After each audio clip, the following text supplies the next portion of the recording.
Okay so तपाईँहरूले यदि तपाईँहरूले पनि 12 दिइसक्नुभयो एन्ड अहिले तपाईँहरू फ्री बस्नुभएको छ जुन 1 महिनामा सायद अब रिजल्ट पनि आउँछ होला। अब के गरौँ कसो गरौँ आफ्नो पढाइलाई नै रेगुलर गरौँ या कुनै नयाँ बिजनेस गरौँ या फरेन स्टडीतिर हात हालौँ भन्ने सोच्नु भएको छ भने यो भिडियो तपाईँहरूको लागि। अब यसमा म कुनै विशेषज्ञ चाहिँ होइन, म कुनै कन्सल्टेन्ट या तपाईँहरूले यो कुरो ज्ञान दिने सक्ने मान्छे चाहिँ होइन। बट जब मैले +2 को एक्जाम दिएको थिएँ लगभग अहिलेदेखि 10-12 वर्ष भइसक्यो एन्ड त्यो बेलामा मलाई के फिल भएको थियो या के प्रब्लमहरू फेस गरेको थिएँ त्यसको एक्सपिरियन्स जुन अहिलेसम्म यति वर्षमा मैले जुन एक्सपिरियन्स लियो त्यसकै आधारमा म तपाईँहरूले केही कुराहरू सेयर गर्नेछु। सो होप तपाईँहरू अन्तिमसम्म बसिराख्नुहुन्छ। त्यो भिडियो पनि एकदमै र हुनेछ, यसमा सायद म कट पनि गर्दिनँ होला, कुनै पनि थोरै बहुत कट बाहेक र हुन्छ एकदमै स्क्रिप्टतिर म फ्लोमा भन्दैछु जे मलाई लाग्छ तपाईँहरूले गर्नुपर्छ भन्ने चिजहरू त्यसको बारेमा भन्दैछु। सो सबैभन्दा पहिला तपाईँहरू यदि एफोर्ड गर्न सक्नुहुन्छ भने सकेसम्म आफ्नो पढाइले रेगुलर गर्नु। यदि तपाईँ एजुकेसनबाट हुनुहुन्छ भने बिएड रेगुलर गर्दै जानु। सँगसँगै कमर्स हो भने तपाईँहरू बिबिएस या एमबिबिएलाई रेगुलर गर्दै जानु। जुनसुकै तपाईँ फिल्डबाट आउनुहुन्छ त्यसलाई नै रेगुलर गर्नु सकेसम्म तपाईँ एफोर्ड गर्न सक्नुहुन्छ भने। हो लाग्छ तपाईँहरूलाई 4 वर्ष हो, 4 वर्ष त धेरै लङ टाइम हो। त्यो बेला मलाई पनि फिल भएको थियो जब मैले +2 गरिरहेको थिएँ एन्ड ब्याचलर गर्ने बेला मलाई पनि यो कुरा फिल भएको थियो। बट त्यो 4 वर्ष कसरी जान्छ तपाईँहरूलाई थाहा पनि पाउँदैन एन्ड अहिले त अब धेरै कुराहरू सुध्रिएको छ। सो मेबी तपाईँले त्यो 4 वर्षभित्रमा राम्रोसँग सघाउन सक्नुहुन्छ यदि तपाईँले रेगुलर गर्नु। सो सबैभन्दा पहिला तपाईँहरूले कुनै कलेज जोइन गर्नु। दोस्रो कुरा तपाईँहरूले कुनै जब स्टार्ट गर्नुहोस्। तपाईँहरू चाहनुहुन्छ भने तपाईँहरूको कुन एरिया हो, जस्तै बिएडकै कुरा गरौँ, यदि तपाईँहरूको एजुकेसन हो भने त्यही सम्बन्धित तपाईँले जबहरू खोज्ने कोसिस गर्नु। सकेसम्म तपाईँको फिल्ड अनुसारकै तपाईँले जब खोज्दा राम्रो। अनि यसमा तपाईँले आइनो कि एकदमै गाह्रो हुन्छ, सुरुवातमा तपाईँले जब पाउनु सायद गाह्रो होला, बट तपाईँ 1-2 महिनाको लागि ट्रायल जस्तो मान्न सक्नुहुन्छ। कुनै पनि कम्पनीमा जानुहोस् या कुनै पनि सेक्टरमा जानुहोस् अनि उहाँसँग भन्नु कि म 2-3 महिनाको लागि इन्टर्न गर्न सक्छु। 2-3 महिना तपाईँले इन्टर्न गर्नु, काम बुझ्नु, सिक्नुहोस् अनि देन त्यसपछि तपाईँहरूले स्यालेरीको माग गर्न सक्नुहुन्छ। तपाईँको काम देखेर, तपाईँको क्वालिटी हेरेर होइन, त्यो अनुसार तपाईँहरूलाई काममा राख्न सकिन्छ मजाले। यो खासै ठुलो कुरा पनि होइन। सो दोस्रो कुरा तपाईँ आफ्नो फिल्ड अनुसारको काम खोज्नुहोस्, किनकि यो एकदमै जरुरी छ। नेपालमा तपाईँहरूको केवल थ्योरिटिकल बढी हुन्छ अनि त्यस कारणले गर्दा तपाईँहरू त्यति राम्रो म्यान पावर बन्न सक्नुहुन्न।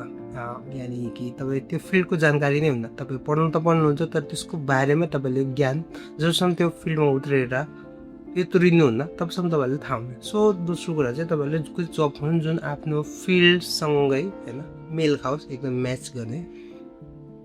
र तेस्रो नम्बरमा तपाईँहरू अब कुनै स्किल सिक्नुहोस्। अब 1 महिनाको टाइम छ, 1 महिना या त्योभन्दा नि कम होला। सो यो टाइममा फ्री टाइममा तपाईँहरूले कुनै स्किल नयाँ सिक्नुहोस्, किनकि आजको जमानामा नेपालमा चाहिँ, नेपाल या वर्ल्डभरिमै पढाइले मात्रै हुँदैन, केवल तपाईँको सब्जेक्टले म्याटर गर्दैन। तपाईँले कुनै पनि स्किल, सफ्ट स्किल हुन्छ भने तपाईँसँग त्यसले तपाईँलाई हेल्प गर्न सक्छ। तपाईँको मेनली भिडियो एडिटिङ हुनसक्छ, कन्टेन्ट राइटिङ हुनसक्छ, अब कपिराइट स्किल हुनसक्छ, सेल्स मार्केटिङ होइन, जुनसुकै पनि अहिलेको जमानामा त त्यो त्यति गाह्रो पनि छैन। फेसबुकमा, टिकटकमा या युट्युबमै तपाईँले यस्ता स्किलहरू फ्रीमै सिक्न सक्नुहुन्छ। यसको लागि कोही पैसा चाहिँ नबुझाउनुहोस्। सकेसम्म आफूले बेसिक चिजहरू सिक्नुहोस्। जस्तै तपाईँहरूसँग ल्यापटप या अब आफूसँग मोबाइल छ भने मोबाइलमै तपाईँहरू एडिटिङ गर्न सक्नुहुन्छ। बट प्रोफेसनल हुनको लागि चाहिँ कम्प्युटरमै जानुपर्छ र कम्प्युटरमा हात त बस्नुपर्छ। बट नर्मल एडिटिङ सर्ट्सहरूको लागि तपाईँहरूले मजाले मोबाइलबाट पनि गर्न सक्नुहुन्छ। तपाईँसँग मोबाइल छ भने त्यो चिजहरू गर्न सक्नुहुन्छ। र चौथो मैले लाग्छ कन्टेन्ट क्रिएसन पनि एकदमै राम्रो छ। यति बेला कन्टेन्ट क्रिएसन पनि एकदमै बुम भइरहेछ। मान्छेले यही नेपालमा बसेर पनि लाखौँ कमाइरहेछन् अहिले मन्थली।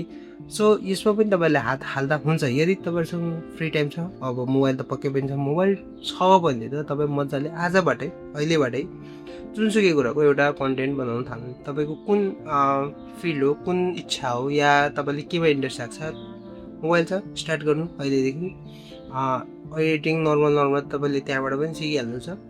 नर्मल सुरुवात गर्नु, किनकि अहिलेबाट तपाईँले सुरुवात गरेर पनि कम्तीमा 365 दिन त्यसलाई रेगुलर गर्नुहोस्। यो कुनै पनि कन्टेन्टमा हात हाल्दाखेरि आफ्नो जानकारी, आफूसँग के जानकारी छ त्यो चिजहरूलाई सेयर गर्नुहोस्।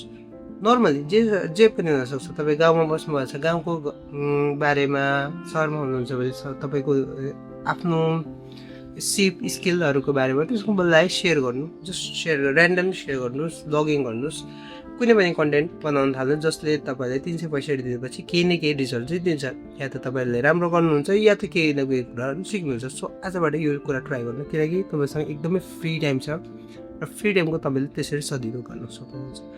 र लास्टमा रह्यो एउटा, तपाईँहरूले यदि तपाईँको ब्याकग्राउन्ड छ, तपाईँको इच्छा छ भने तपाईँ अब बिजनेसतिर पनि हात हाल्न सक्नुहुन्छ। नर्मल सानोबाट लगानी गर्नु, धेरै ठुलो लगानी नगर्नु। कहिले पनि बिजनेसमा ठुलो लगानी गर्नुहुन्न। तपाईँको यदि त्यो फिल्ड छ या तपाईँलाई इन्ट्रेस्ट छ र तपाईँको ब्याकग्राउन्ड पनि त्यस्तो छ, यदि फ्यामिली ब्याकग्राउन्ड पनि त्यस्तो छ भने त हेल्प गरिदिने भयो। बट छैन भने पनि तपाईँले नर्मल पहिला यसको लागि पनि म त भन्छु अझ तपाईँले जो बिजनेस गर्नुभन्दा अगाडि पनि केही त्यो रिलेटेड जबहरू गर्नुहोस् होइन। कफी पसल गर्नु मन छ, चिया पसल गर्नु मन छ, अहिले ऱ्यान्डम चलिरहेको छ यस्तै होइन आइडियाजहरू, या कुनै पनि एउटा आइडिया लिनुहोस्, त्यसको बारेमा थोरै रिसर्च गर्नुहोस्, किनकि 1-2 महिना त्यसको बारेमा जान्नै पर्ने हुन्छ। रिसर्च गर्नु एन्ड देन तपाईँले त्यसरी स्टार्ट गर्दा पनि हुन्छ। एन्ड आई फिल यो चिजहरू चाहिँ एकदमै स्टार्टिङ फेजमा तपाईँले यो चिजहरू गऱ्यो भने तपाईँलाई अलिक सजिलो चाहिँ हुन्छ। एन्ड लास्टमा रह्यो तपाईँहरूको फरेन स्टडिज, जसको बारेमा तपाईँहरूले पक्कै पनि सोच्नुभयो होला। जापान जाउँ, कोरिया जाउँ या अन्य देश जहाँ तपाईँहरूले एफोर्ड गर्न सक्नुहुन्छ होइन। एफोर्ड गर्न सक्नुहुन्छ भने तपाईँले अन्य देश पनि सोचिराख्नु भयो होला। सो त्यो देशमा जानुभन्दा अगाडि पक्कै पनि जापान या कोरिया जानुभन्दा अगाडि तपाईँले त्यहाँको भाषा चाहिँ सिक्नुहोस् होइन। मेनली चाहिँ त्यही हो, फोकसमा यो चाहिँ राख्नु कि तपाईँले त्यहाँको भाषा चिज सिक्नै पऱ्यो, त्यहाँको थोरै कल्चरको बारेमा जान्नै पऱ्यो। र यो बेसिक कुराहरू जानेर तपाईँ जाँदा चाहिँ राम्रो। र फरेन जाँदाखेरि पनि तपाईँहरूले कमाउने सोचले मात्रै टार्गेट नराख्नु, किनकि जब हामी कमाउने सोचमा जान्छौँ विदेशतिर त्यति बेला हामी फसिहाल्छौँ होइन। तपाईँहरू सकेसम्म पढेर त्यहाँ पनि पढ्ने र जब चाहिँ तपाईँहरूको जोस् ब्रेड एन्ड बटरको लागि होस्, ब्रेड एन्ड बटर होस्, त्यसले तपाईँले घर पठाएर घरमा म मेरो ऋण तिर्छु भन्ने सोचले चाहिँ नजानुहोस्। ब्रेड एन्ड बटर होस्, त्यसले तपाईँको अब खाना र बस्नलाई तपाईँले सहयोग गरोस्। र केही वर्षपछि, किनकि स्ट्रगल एकदमै छ, जापान जानुहोस्, कोरिया जानुहोस्, जुनसुकै देश जानुहोस्, त्यहाँ एकदमै स्ट्रगल हुन्छ। सो केही वर्ष चाहिँ तपाईँले स्ट्रगल गर्नैपर्छ। र त्यो स्ट्रगलबाट जब तपाईँ त्यो फेस पार गर्नुहुन्छ त्यसपछि चाहिँ तपाईँहरूसँग कमाइ गर्ने एकदमै धेरै अपर्च्युनिटीहरू आउँछ। सो यस, कि तपाईँहरू त्यो पनि चाहनुहुन्छ भने त्यो पनि एकदम बेस्ट भयो। बट त्यसको लागि पहिला ल्याङ्ग्वेज एन्ड तपाईँ त्यसमा चाहिँ राम्रो गर्नुहोस्, आफ्नो कल्चरहरूको बारेमा जान्नुहोस् होइन। कुन देशमा जाँदै हुन्छ त्यसको कल्चर कस्तो छ, त्यसको बारे बेसिक कुराहरू चाहिँ थाहा चाहिँ पाउनुहोस्। एन्ड देन यही हो, त्यति हो। केही 4-5वटा कुरा छन् जसमा तपाईँहरूले कुन चिज मनपर्छ, तपाईँ कहाँबाट सुरु गर्न चाहनुहुन्छ अहिलेबाट गर्नु, किनकि +2 भनेको त तपाईँको सायद बिगिनिङ हो। म त भन्छु बिगिनिङ नै हो। योभन्दा धेरै अगाडि धेरै कुराहरू छन् जसमा तपाईँहरूले फिल हुन्छ यो कुराहरू, सायद मैले यो गरेको भए, यो त्यो गरेको भए, र म पनि त्यही फिल गर्छु, मैले पनि त्यति बेला यो गरेको भए, त्यो गरेको भए सायद म यहाँ आइपुग्ने थिएन र या यस्तो गर्ने थिएन। सो तपाईँहरू ट्राई गर्नुहोस्, जुनसुकै चिजलाई एउटा समात्नुहोस्, लानुहोस्। जब गर्न मन लाग्छ जब गर्नुहोस्, पढ्न मन लाग्छ भने पढ्नुहोस्, फरेन जान मन लाग्छ भने फरेन जानुहोस्, तर त्यसलाई मनले दिल एकदमै खुलेर गर्नुहोस् र एक्सन चाहिँ लिनुहोस्। सकेसम्म एक्सन लिनुहोस्, किनकि विदाउट एक्सन यो कुनै पनि अर्थ, यो कुनै पनि कुराको कामै छैन। तपाईँहरूले जहाँ जानुहोस्, जे गर्नुहोस्, मेहनत चाहिँ गर्नैपर्छ। र यसै कुराहरू यसमा कुनै पनि काटछाट म सकेसम्म काटछाट गर्दिनँ। सकेसम्म म यसलाई राख्छु र सकेसम्म म मेरो आफ्नो ओपिनियन, मेरो आफ्नो एक्सपिरियन्ससँग बोलिरहेको छु, जुन सायद सुन्दाखेरि एकदम नर्मल लाग्न सक्छ, बट लाइफ इज नर्मल। यो यस्तो फ्यान्सी छँदै छैन, यो गर्दिने त्यो गर्दिने छँदै छैन, यो एकदमै नर्मल छ लाइफ। डिफिकल्ट हामीले बनाउने हो, हाम्रो सोचले बनाउने हो। तपाईँ मेहनत गर्नुहोस्, काम गर्नुहोस्, यसमा एउटा कुनै पनि कुरामा बिल्ड गर्नुहोस्, तपाईँले 365 दिनपछि आफै फरक देखिहाल्नुहुन्छ। सो यस, यति नै रह्यो। कस्तो लाग्यो यो भिडियो, अब तपाईँलाई मन पर्यो एउटा लाइक गरिदिनु एल्गोरिदमको लागि। कमेन्ट पनि गर्न सक्नुहुन्छ, गर्न चाहनुहुन्छ भने यस आई विल भनेर एउटा कमेन्ट गरिदिनुहोस् ताकि एल्गोरिदमले यसलाई बुस्ट गरोस्। एन्ड नेक्स्ट तपाईँहरूको धेरै मन पर्यो, भ्यालुएबल फिल भयो एक्सपिरियन्सले, त्यसलाई सब्सक्राइब गरिदिनुहोस्। एन्ड साथीभाइले पनि सेयर गर्न मन लाग्यो जो तपाईँहरूसँगै एउटै ब्याचमा हुनुहुन्छ र उहाँलाई पनि सेयर गरेर उहाँको पनि दिमागलाई थोरै डाइभर्ट गर्न चाहनुहुन्छ भने यसलाई सेयर पनि गर्नु होला। एन्ड नेक्स्ट भिडियोमा भेट्नेछु। See you, still focus, stay safe and see you soon, by.